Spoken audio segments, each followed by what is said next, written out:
Hi കൂട്ടുകാരെ, എല്ലാവർക്കും പുതിയൊരു വീഡിയോയിലേക്ക് സ്വാഗതം. എല്ലാവരും ഓണാഘോഷത്തിന് തിരക്കിലൊക്കെയാണെന്നറിയാം. ഓണം എന്ന് പറഞ്ഞാൽ തിരുവോണം കൊണ്ട് അവസാനിക്കുന്നില്ലല്ലോ.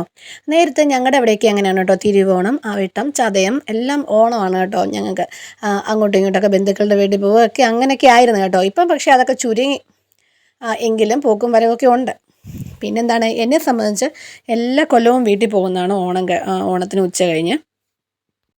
ഈ തവണ അതൊഴിവാക്കി ഞാൻ എൻ്റെ വീട്ടിൽ തന്നെയുണ്ട് കേട്ടോ. ഞാനിപ്പോൾ താമസിക്കുന്ന വീട്ടിൽ തന്നെയുണ്ട്. ചെറിയൊരു സദ്യയൊക്കെ അങ്ങോട്ട് ഒരുക്കിയിട്ടുണ്ട്. സദ്യ എന്ന് പറഞ്ഞാൽ ഒരുപാട് വിഭവങ്ങളൊന്നുമില്ല. കുട്ടികൾക്കും എനിക്കും കഴിക്കാൻ തക്ക വിഭവങ്ങളൊക്കെ ഉണ്ട്. പിന്നെ അങ്ങനെയൊക്കെയാണ്. പിന്നെ ഇലയിൽ കഴിക്കുന്നത് മുഖ്യമാണല്ലോ ഓണത്തിന്. അപ്പോൾ അങ്ങനെ ഇല വെട്ടാൻ ഇറങ്ങിയതാണ് കേട്ടോ.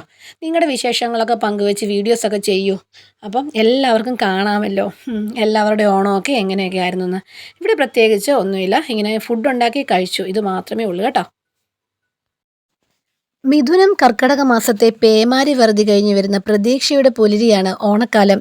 കളമെഴുതി പൂവിട്ട് തുടങ്ങുന്ന അത്തം മുതൽ തിരുവോണനാളിലെ ഓണസദ്യ ഗംഭീരമാക്കാനുള്ള ഒരുക്കങ്ങൾ തുടങ്ങുകയായി. 4 കൂട്ടം വറവ്, 4 കൂട്ടം കറികൾ, പച്ചടി, കിച്ചടി, ഉപ്പിലിട്ടത്, പുളിയിഞ്ചി, ചോറ്, സാമ്പാർ, രസം, പപ്പടം, പഴം, പായസം, മോര് തുടങ്ങിയ ഇല നിറയുന്ന രുചിയുത്സവം. സദ്യ ഉണ്ടാക്കുന്നതിനും വിളമ്പുന്നതിനും കഴിക്കുന്നതിനും പ്രത്യേകതകളുണ്ട്. ഓണം വിളവെടുപ്പ് ഉത്സവമായാണ് അറിയപ്പെടുന്നത്. തൊടികളിൽ സുലഭമായി കിട്ടുന്ന കായ്കനികൾ ഉപയോഗിച്ചാണ് പണ്ട് കാലത്ത് ഓണസദ്യ ഒരുക്കിയിരുന്നത്. സദ്യയ്ക്ക് മുൻപായി നിലവിളക്ക് കൊളുത്തിവെച്ച് നാക്കിലയിൽ ചോറും മറ്റു വിഭവങ്ങളും വിളമ്പുന്നു.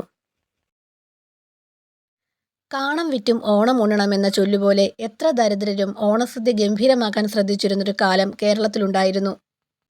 വിവാഹത്തിനും മറ്റു ചടങ്ങുകൾക്കും തയ്യാറാക്കുന്ന സദ്യയുടെ അത്ര പെർഫെക്ഷൻ ഇല്ല ഓണസദ്യയ്ക്ക്. വീട്ടുകാരുടെ സാമ്പത്തിക സ്ഥിതിയും താല്പര്യവും അനുസരിച്ച് ഓണസദ്യയിൽ വിഭവങ്ങളുടെ എണ്ണം വ്യത്യാസപ്പെടാം. അതായത് ഓണസദ്യ ഇങ്ങനെ വേണം എന്ന് യാതൊരു നിർബന്ധവുമില്ല.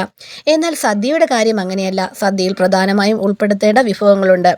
വിളമ്പുന്നതിനും കഴിക്കുന്നതിനും പ്രത്യേകതയുമുണ്ട്. ഒന്നാം ഓണം, അതായത് ഉത്രാടം മുതൽ തിരുവോണ സദ്യയ്ക്ക് വട്ടം കൂട്ടാൻ തുടങ്ങും. ആ ദിവസത്തെ തിരക്ക് സൂചിപ്പിക്കാൻ ഉത്രാടം ഉച്ചയാകുമ്പോൾ അച്ചിമാർക്കൊരു വെപ്രാളം എന്നൊരു ചൊല്ല് തന്നെയുണ്ട്. സദ്യയെ രാജകീയമാക്കുന്നത് പായസമാണ്. പായസം ഇഷ്ടാനുസരണം ഏതുമാകാം. ഞാനേ അവിയലിനെ പറ്റി ഒരു കഥ പറഞ്ഞു തരാവേ. തിരുവിതാംകൂർ മഹാരാജാവ് സ്വാതി തിരുനാളിൻ്റെ കൊട്ടാരത്തിൽ വർഷം തോറും മുറജപം എന്ന പേരിൽ അറിയപ്പെടുന്ന ദിവസങ്ങളോളം നീണ്ടു നിൽക്കുന്നൊരു പൂജ ഉണ്ടായിരുന്നു കേട്ടോ. വേദ പണ്ഡിതന്മാർ ഇതിൽ പങ്കെടുക്കാൻ എത്തുമായിരുന്നു. ഒരിക്കൽ പൂജയുടെ അവസാന ദിവസമായപ്പോഴേക്കും അധികം പച്ചക്കറികളൊന്നും അടുക്കളയിലില്ല. ഇത് ശ്രദ്ധയിൽപ്പെട്ട പ്രധാന പാചകക്കാരൻ ബാക്കി വന്നിരുന്ന എല്ലാ പച്ചക്കറികളും കൂട്ടിയരിഞ്ഞ് വേവിച്ച് തേങ്ങയും വെളിച്ചെണ്ണയും ചേർത്തൊരു കറി ഉണ്ടാക്കി. ആ വിഭവത്തിൻ്റെ രുചി മഹാരാജാവിനും മറ്റു പണ്ഡിതന്മാർക്കും നന്നായി ഇഷ്ടപ്പെട്ടു. ഈ വിഭവമാണത്രേ പിന്നീട് അവിയലായി അറിയപ്പെട്ടത്. ഈ കഥ നിങ്ങൾ കേട്ടിട്ടുണ്ടോ? ഇല നിറഞ്ഞു കവിഞ്ഞ വിഭവങ്ങളുമായൊരു സദ്യ ഓണക്കാലത്തെ മനോഹരമാക്കാൻ ഇതിൽ കൂടുതൽ എന്തു വേണം? ഒരിക്കൽ കൂടി എല്ലാവർക്കും ഓണാശംസകൾ.